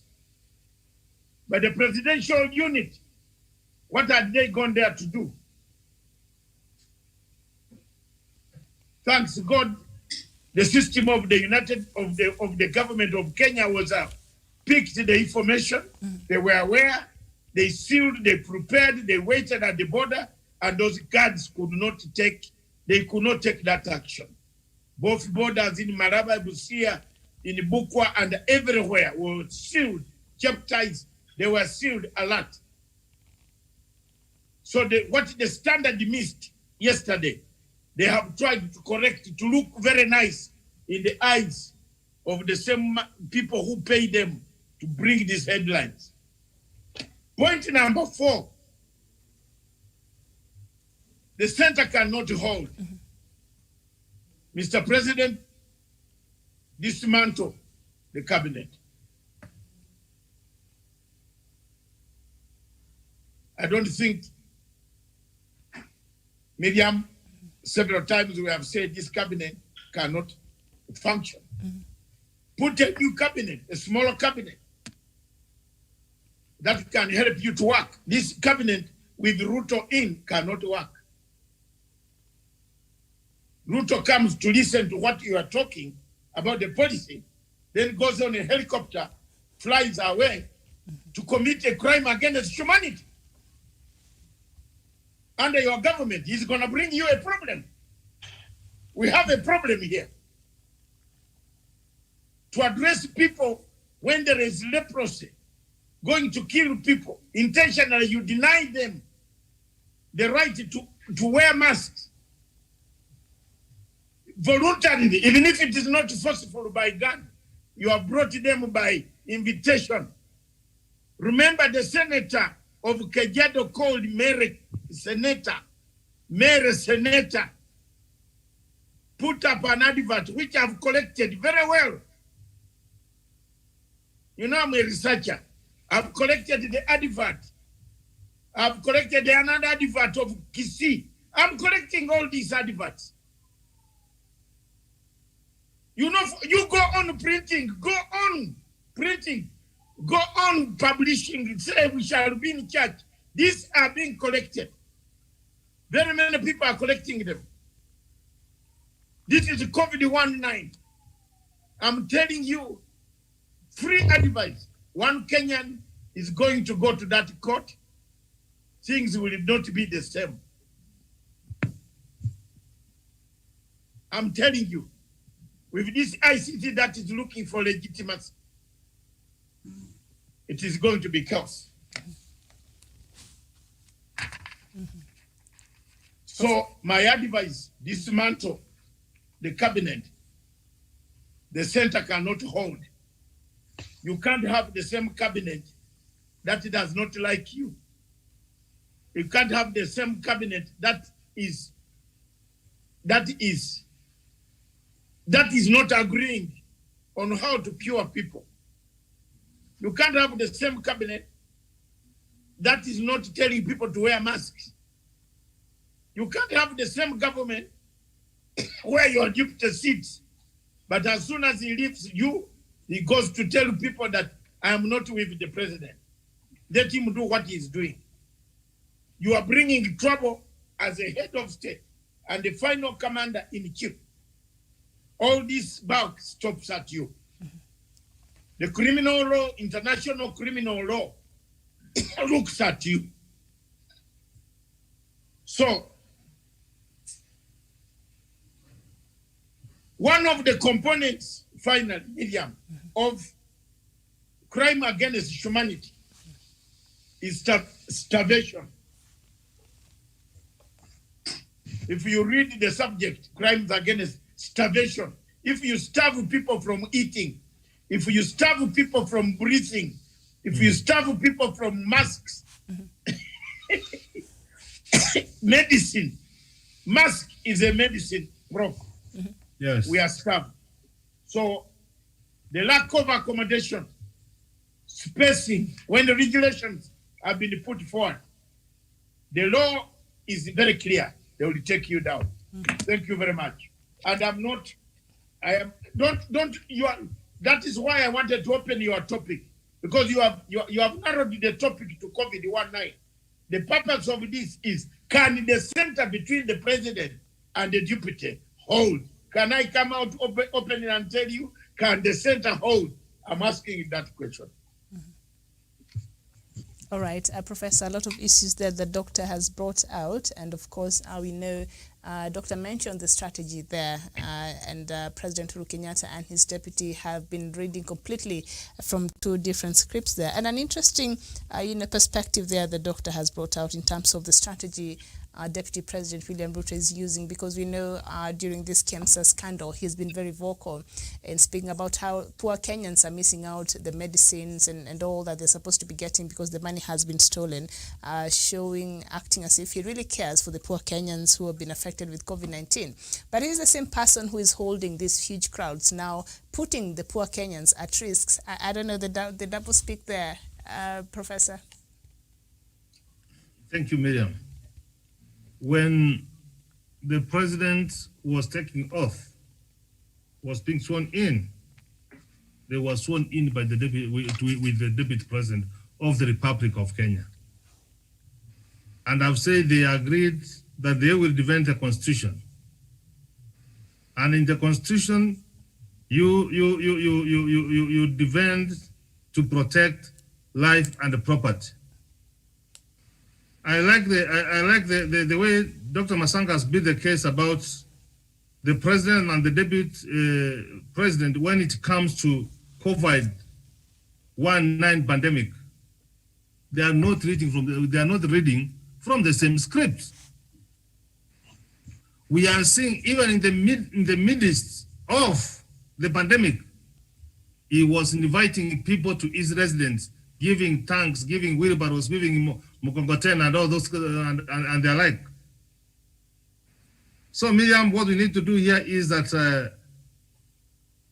if you are elected together, you are not reading from the same script when it comes to executing the government agenda.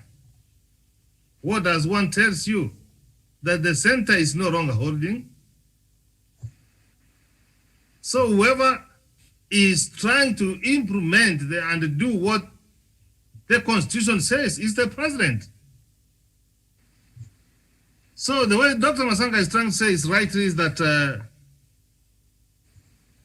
if we cannot face this pandemic and we make people vulnerable to getting this disease to wipe them, Miriam, there's no doubt that it is a crime against humanity. And you can be charged. And you can be charged before a court of law, and you will suffer the consequences. And you always say that Kenya does not have a shortage of fools or clever people. I hope clever people in the Republic of Kenya are seeing this. So in the nutshell, Miriam, if you go to the cabinet and one of the items or the agenda to be discussed is COVID-19, you don't believe in it. What do you say? So Miriam, we are trying to ensure that water does not leak and one is opening and water is leaking out. So Miriam, we have reached a point of departure. And we can't wait for 2022. It is high time that the deputy president quit the government and leave the president to fight on his own. There is no point. And what they want said, and Miriam, and I've liked the way Dr. Masanga has put it. He wanted Kenyans to die, and he says, didn't I tell you, I was not there, these people had isolated me. Hear what he said about Kemsa. I'm happy that the man has been stolen. It is not me who stole, meaning he has been stealing from us. Then, the way Bill Gates and the George Soros were trying to say, you will see the dead bodies in the streets of Africa. Miriam, we thank God it has not happened. So what is the deputy president trying to do? He's trying to get the Kenyans together so that they can be able to spread one another. And he proves this case. So I think there's sufficient grounds for action to be taken to the deputy president and those people. See, even then before Imua decree, he had assembled people. See what the Sudi was trying to do in the streets of Eldoret, having demonstrations, people with no masks. So Miriam, this is something which has been discussed, which has been agreed, and what we are trying to see is execution. So I'm not saying that with the center hold, the center failed to hold long time ago. When the deputy president stopped supporting the pandemic. Miriam, how evil will you be? A disease which kills people, and you are possessed with 2022 election? Miriam, on this, the center is not holding, and there's sufficient grounds for the president, for the deputy president to leave government. You're saying the sufficient grounds, yes. For Thank you very much, Professor.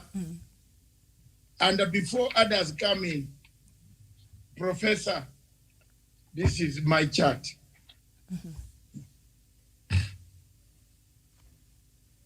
I don't have much. I don't have a phone to call you because of the technical problems. I would have sent you this, but I'll flash it to you. Can I go through it, Professor, so that you get it? Yes, I'm saying the first one is the strategy. The first one here is the strategy. The second one is politics, KEMSA, corruption, KEMSA, chronicles. Okay, you can see. Then the third one is the cabinet. This is his strategy of what he's planning behind there. I'm now reading his mind as I present a case. You know, then we have the cabinet. In the cabinet with corruption charges, so many corrupt cases among the cabinet and the others. They go to the media. Another plank is the media.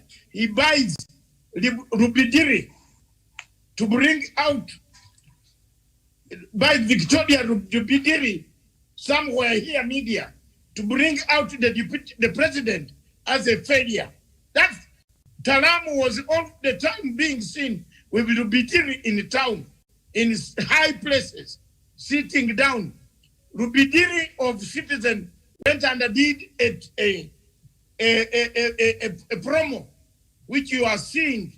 Reminder of what? Have you seen what Rubidiri? You saw it on Citizen. I watched it yesterday. That is paid for by the Deputy President's office. Then, now, dismember the cabinet in two groups. Then you have calling the church. Then you have dismantle. He wants the president to dismantle the cabinet. when you dismantle the cabinet, you have enemies. When he has already captured the church, you saw him on Saturday wearing like a mukorino. Is it mukorino or some dini ya musambwa from Western Kagamega Mumias? Yes. That is not the religion that I go to. So you'll excuse me. Yes. Now, then you see here, down here, the head of state has options, either to dismantle the cabinet, create a new cabinet. Are we together? Yes. Yes, he was wearing like that. Thank you very much. Now, if you look at what Raila and him are doing, Raila is doing to modify, not unite the country. For him, is going to churches to wear like a church leader, just as Lakunule and Nikolai Machiavelli. When he reached Rome, Nikolai Machiavelli became a monk. He went to become a monk. So please, all this, what leads out of this product of the church and dismantling leads to violence, which is here. Have you seen this? That is violence here. Now, that violence leads to a state of despondency. Very soon, Kenya will reach a state of despondency. I swear before God, and you are my witnesses today. Now, when a state of despondency comes in a state, and the government does not act, we lead to a state of dysfunctional state, which is here. Are we heading to a dysfunctional state?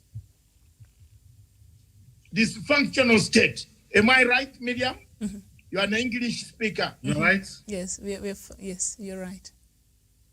From despondency, kila mtu anaangalia president, the president is not performing. Have you seen those cries in Malindi? Have you seen those cries in Nanuki? Where's my Nanuki man? Kenyatta. Kenyatta. That is the state we are in now. And that state has been caused by his deputy. Have you seen the MP of Mazira, how he was talking about Atwoli? Have you seen how Ichungwa was talking about President Uhuru Kenyatta? Ichungwa. Yeah. So we have reached a state of despondence. A state of despondence now leads to a state of a dysfunctional state. Now, out of the dysfunctional state, there is something last year which you have not seen. You know the product of a dysfunctional state? External forces come in. External forces come in. And those external forces could lead you to a crime against humanity. I submit my case. Thank you. The last one here is crime against humanity. Someone out of all this product, give it 2 weeks, 3 weeks. I swear you'll see some Kenyans have gone to pin some people. And it is a trigger. It's just a trigger. And you trigger a lot of problems. So the earlier, tomorrow, I will show you the other side of why to counter this. How do we counter this tomorrow? Miriam, I think I've been a very good teacher this afternoon. Yes, you have.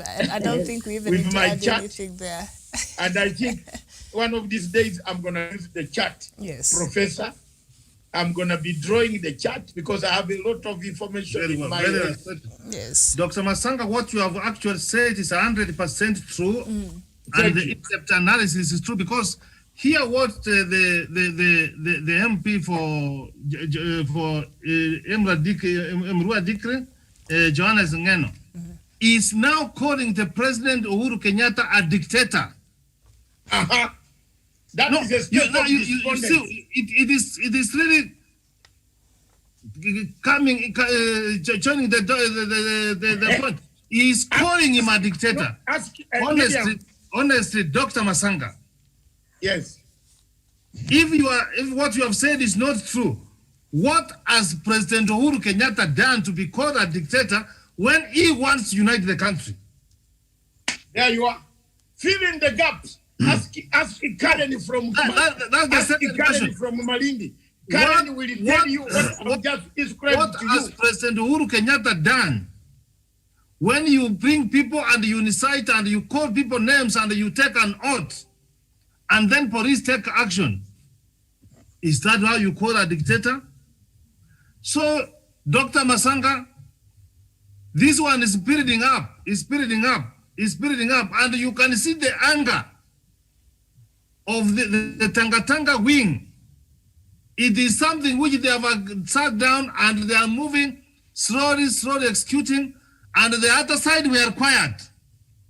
The sooner we go and counter that one, will be safe for our country. Otherwise, it will be too late for us to say that I wish we had taken action. We are on course, Dr. Masanga, and thank you for putting that chart, and we need how you elaborate it so that we can use it to educate. I am going to draw it. I'm going to draw it very nicely, Miriam, in the afternoon when we meet in the unfiltered at 3 p.m. And I don't want Karen to miss this show. On 3 p.m. unfiltered. You saw it last week. You enjoyed. Don't miss that. I am now going to tell and name names. We are in a danger zone. Well, And Karen, you are in Malindi. Just give a sound bite on this, please. I think it's, in the teaching profession, when you use charts, they say it's very easy for a student to understand, and it sticks in the head. And Dr. Masanga, you have talked about the church. He is not a member of this church. He's not a virgin for this church. But you want to dress like this Dini Musambo. I don't know which denomination is this. So it means that is Nikolai Machiavelli. Yes, that's how Nikolai Machiavelli. When you reach like this, you appear like them. When you reach like this, you appear like them. Dr. Masanga, Kenyans and human beings of goodwill, we have what work to do,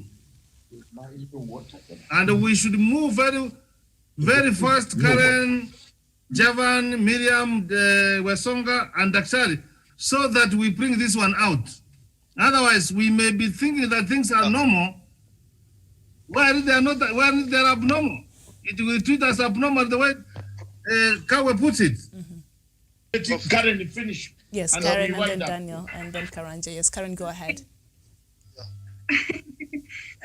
Together with Miriam and the rest of the panelists. First of all, I'll be there at 3 p.m. I will do that. And talking of the chat, I was saying in the teaching profession, when you use chats, it's very easy for the children, the students to understand. So it sticks in their head and it has stuck in mind. So that is a very good demonstration of this whole thing. And it's very true. We are at where we have despondency. If you can have people, the name calling thing and all of that, we are at despondency. And if the government does not act, then where we're headed to, not good. So based on the chart you've given, Dr. Masanga, dysfunctional state, external forces, where we have the external forces coming in, they are watching right now.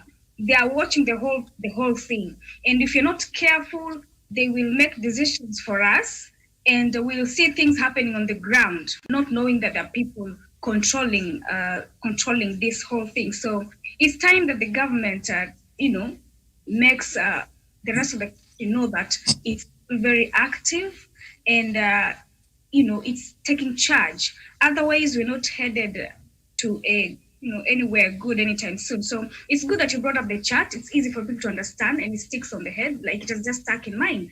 Thank you very much, Dr. Masanga. All right. There you are. Very genius. Thank you, Miriam. You see your genius man is here. There you are. Daniel. All the time, Miriam, don't look this way, that way. That it will stick here. That is the guy. The guy goes to dress like a monk. When the Pope of Florence sent Nicolai Machiavelli to go and look for troops in Rome, he went and dressed like a monk. And then the emperor was waiting for help to fight the barbarians. Only Very well. Machiavelli to return like a monk, dressed like a monk, to overthrow the emperor. Ask another person from Nanyuki Yeah. what this means. Thank you very much, Daktari. Okay. Yeah. Thank you very much, Daktari, for that illustration. And today, one role of the media is to educate the public. And you have done it perfectly. Now, even I have learned something in that the state of despondency to the dysfunctional state. Therefore, that is not the way we should go. And I think you should come with that chart clearly and well illustrated, and you send us on WhatsApp so that on this other side, we can educate people who we meet around and our friends so that they know where this country is heading to. And in here, where I come from especially, we have a religion called the Wakorino thing, and they have this white tabernacle in their head. And it's said that when you put that thing and you remove, there are some evil spirits that gets in you. I think some of these leaders, especially who want to be associated with the church, they have gone to many different denominations. They have engaged in different spirits. Maybe that's why some of them are running hell. They are not in their normal state. Maybe because they have mixed things up in name of religion. Today you are Mokorino, tomorrow you are in Jehovah Wanyonyi's thing, the next day you are in Reggio Maria. When you mix all these things, it reaches a point when you cannot even, your mind is not in a stable state. Therefore, people should respect others' religion. It's not when you go there and don't buy those clergies. Go there and as a member. Don't go there pretending to be one of them when in real sense you are not. That's not the direction that we should take as a country. Political leaders should respect others' religion. Today you are Muhindi, you are in a temple. Tomorrow you are in music and the church. It is not a good picture. And the president, because now he has been, the center can not hold water anymore. He should act as if he does not have a deputy president. What he has is an opposition leader next to him in the name of a deputy president who is so much occupied with his 2022 ambitions. He should act now as he is the only one, he is the deputy, and he is the president. He should take both roles. And I thank him when he said that he will be going around checking for government project himself, because when he trusted his deputy president to do so, he went there to campaign. And that is where Kutangatanga came from. It came with the president himself, because he saw his deputy president is preoccupied with his raw ambitions to succeed him. Therefore, as in a family, when the father takes both roles, his mother and the mother's role, the president should act as he does not have a deputy president, because the person he has is no longer assisting him. He is there to campaign for his own thing, and he is there to taint the name of the good legacy of our president. He is there to make sure that public and the citizenry of this country see a negative picture that the president is not performing. The president is when you start calling the president a dictator when he shook hands with the former prime minister to bring peace and prosperity in this nation. You are calling him a dictator when he is opening KU hospital. You are calling him all manner of name when he is rehabilitating the meter gauge railway all the way from Nairobi to Nanyuki, where I am right now. If that is what amounts to be called a dictator, then let them continue calling him a dictator when he is delivering the promises he has made to Kenya. Let them continue insulting him because he is delivering. And I want to retaliate something that the deputy president keeps saying, that the Jubilee track record will speak for him. And I want to ask him, if in 2017, he said that he will look for votes in 2022 through the Jubilee scorecard. And he should go back and ask, what is the scorecard of Jubilee? He can't go and use the scorecard of Jubilee government when he has failed to support the president. He should move out and distance himself from President Uhuru legacy so that he can continue having his own scorecard. His scorecard is to give him Kokotenis and 317 bob to various groups. That is the scorecard he wants to ride on to get to power. That culture of tokenism, if that is the way he wants to go, let him quit Jubilee government. Uhuru is determined to ensure that this country is developing.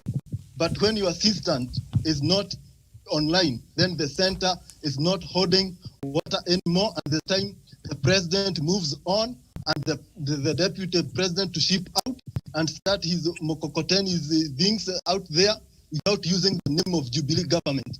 He can't be in the government that he is fighting. Let him do what Jaramogi did in 1966. And this country will have a new way. The president will, that state of despondency will not come to be. Thank you. Yeah. All right, very well. Thank you very much. Karanja is with the issues. I told you. Tokenism, the policy of tokenism, of token botuwa, of abantu abavuga obugali, mukokoteni, the lupeni poteteni. Mukokoteni. Yes. This is what the guy is doing. That's what Machiavelli did. Nikolai Machiavelli of Kenya is him. And the president, are you not seeing this? I am your friend. I'm telling you, this thing is going to lead us to where we were. If you don't distance yourself from this guy, we are going in chaos. Back stops at you, Mr. President. He's dismantling you. And he will say, I was not the head of state. When people died without masks, it was not me. Girongo tell us. What did Girongo tell us? There's nobody who is in deep state here. It is himself. And a lot of these achievements, he's working so hard to derail. How do you respond to that as we conclude? Daniel is not there. Ah, okay. So, Professor, as we have concluded. Okay, let me just the whole thing is back to you to summarize for us. It is very hard. Let me just have this word to say, just to say yes, Miriam. As we conclude, yes. History repeats itself. What happened in 1960s is happening in our country in this point in time. How I wish that we look back, Miriam, and so that we can get experience and learn out of it. That is, you can have someone inside you and is causing chaos. You rather throw him outside. When he's coming in, you can be able to deal with him. Miriam, it is high time that we look around and we find the reality. The reality here is that our deputy president has become opposition leader. That is the reality. And Miriam, if we just look within, we have to discover ourselves, who we are as a people of Kenya, and take action. But I want to say that before we reach that point of despondence, Miriam, God loves this country and we have to look forward and we have to see hope by actually sticking with the president and support him, because what he stands for resonates with me and the rest of my fellow Kenyans. That his legacy, Miriam, even if we forget about the big four, to have a united country. Tomorrow, Karen will become the president of this country and find a united country, and he will be able to deal with infrastructure. He will be able to bring the universal health care. He You will be able to do about affordable housing. You will be able to have food security. So Miriam, peace is very key. And my appeal to the Deputy President, do soul searching and support the President for the Republic of Kenya for 23 months. And then the rest of the things will be history. But don't put Kenyans into a state of panic and fear that they are not very sure of what will happen tomorrow. And let me tell you, Miriam, nobody will come to invest in a country where there's no peace. Nobody will invest in a country where there's corruption. Investors will see that if we take our money in that country, it will be taken.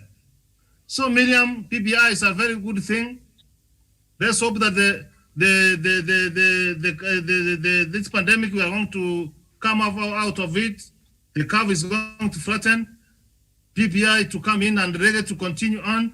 And by the projection, I'm trying to say that come by March, we should have had a referendum and know that we have put this country into a road to prosperity. Sometimes I don't fear the Deputy President and his group, because he has never stood for anything in this country. He opposed the constitution, but we have the constitution. He was why care? You know why care what they did to this country?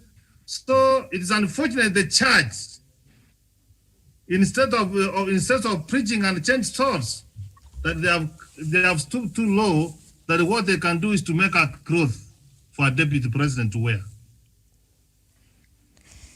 Okay. Miriam, yes. Finally, my appeal to Kenyans is to continue wearing masks. You don't die with Ruto, you die alone. Ruto will die on his own, you'll also die on your own.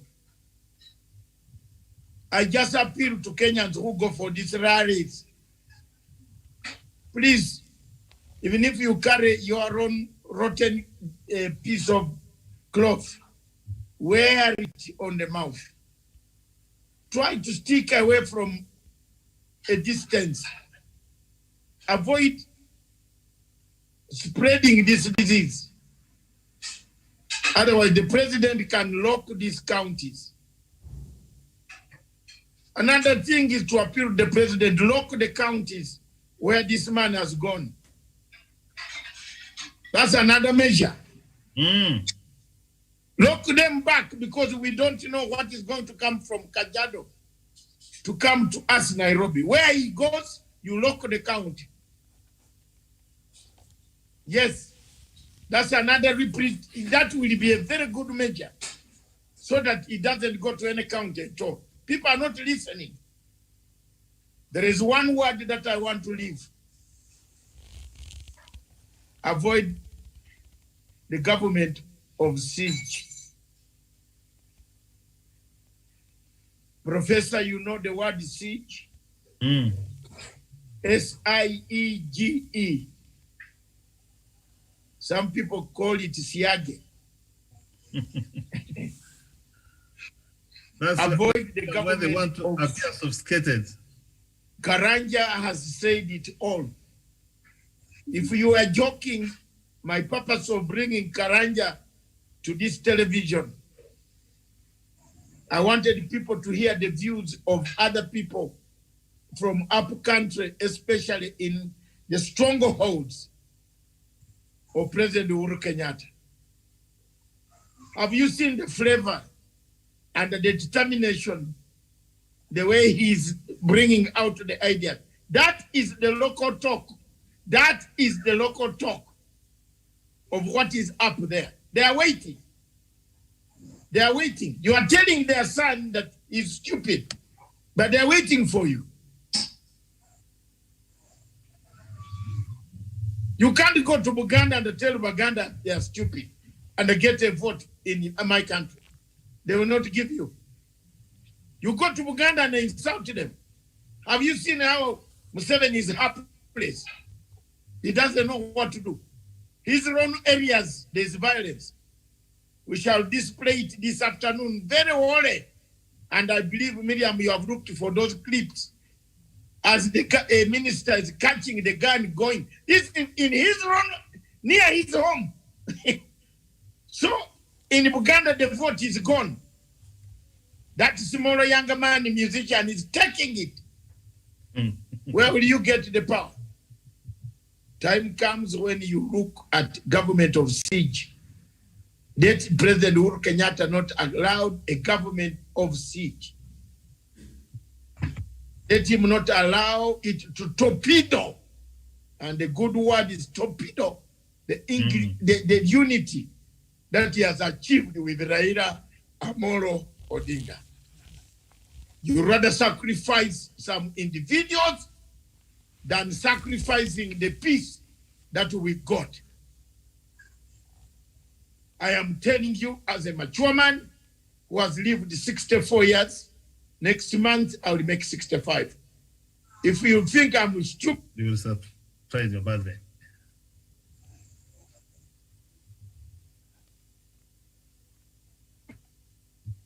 call me, even another name, call me. I accept to be called all the names that you want to call me. I have always been there, and I will always stand by Uhuru Kenyatta.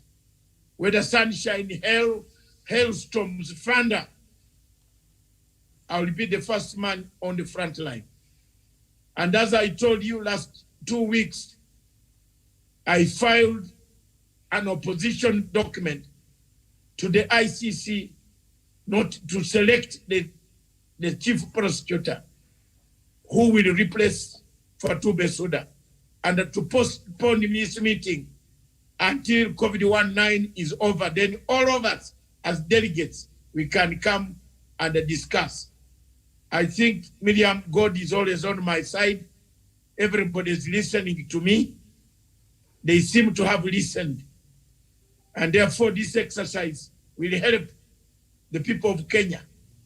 Don't allow a new prosecutor who will come to start with these crimes against humanity in Kenya. Thank you very much. Thank you, all of you. God bless you. God bless Kenya. Both God bless Punchline Africa Beauty and Punchline Africa, everything in Punchline Africa. The headquarters, may you stay stronger and wait for you at 3 p.m. Professor, if you have a minute at 3 p.m., today's show are gloves off. The good, the bad, the ugly of Africa. If you have a story down in Malindi, send me the story that you saw, that you think you found a mango tree producing oranges. Please, that's a very good story for me. I'll make you laugh. Or you found a hyena sitting near meat until morning. Give me that story. Anywhere in Africa, send me that story. I have already seen stories from Zimbabwe, one big story in Zimbabwe, where people abducted themselves, but they went to buy chicken in a chicken inn, not knowing that the chicken inn anywhere that street lights have cameras. Then they called international news media, called the Al Jazeera and CNN, to say we have been abducted, but we don't know where we are. But little known to them that the Americans were taking photographs of where the phones were. So CNN passed that intelligence to the Zimbabwean police that the people you are looking for have the same phone with its photograph lying somewhere. These girls were found with their boyfriends.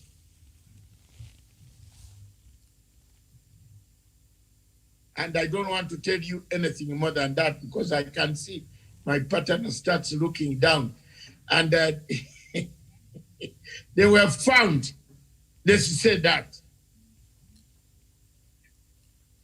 And when they were taken to hospital, it was found that these guys had been involved in an extreme 7 days marathon exercise, which all of you know, that they needed water, dehydration, and so many other things.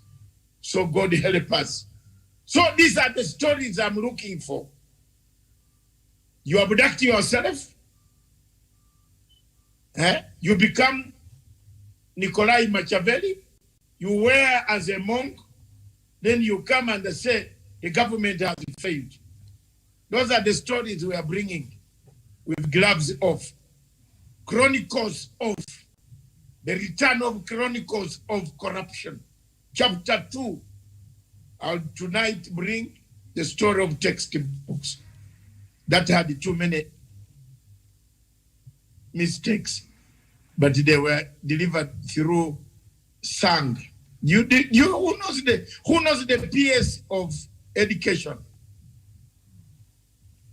Did you? Do you know how he looks like?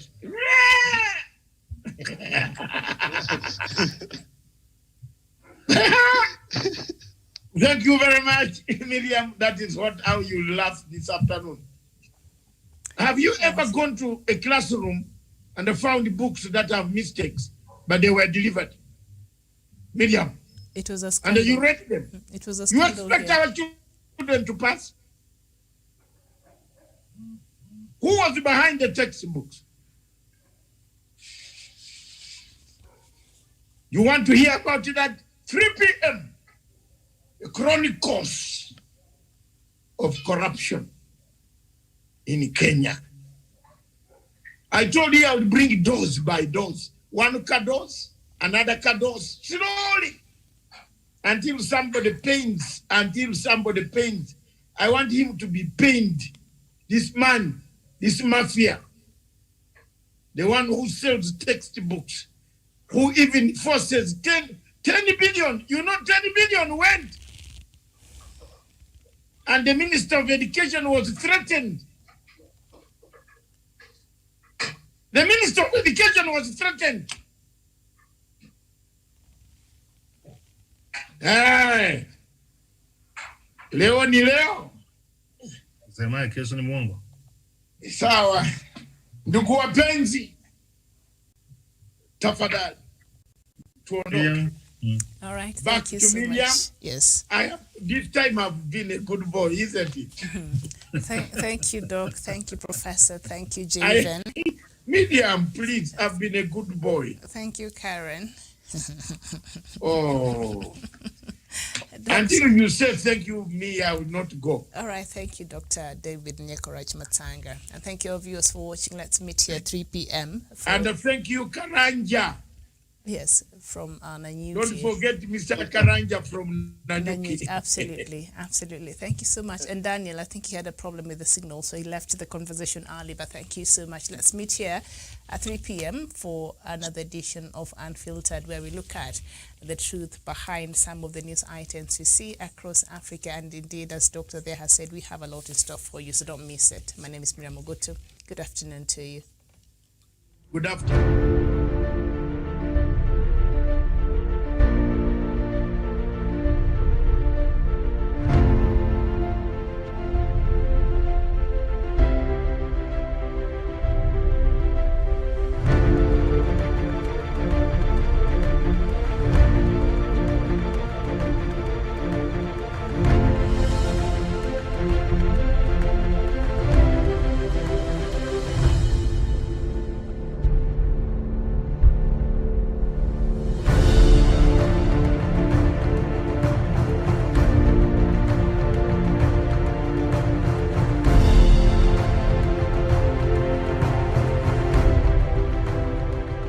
Peace must be our goal and our guide.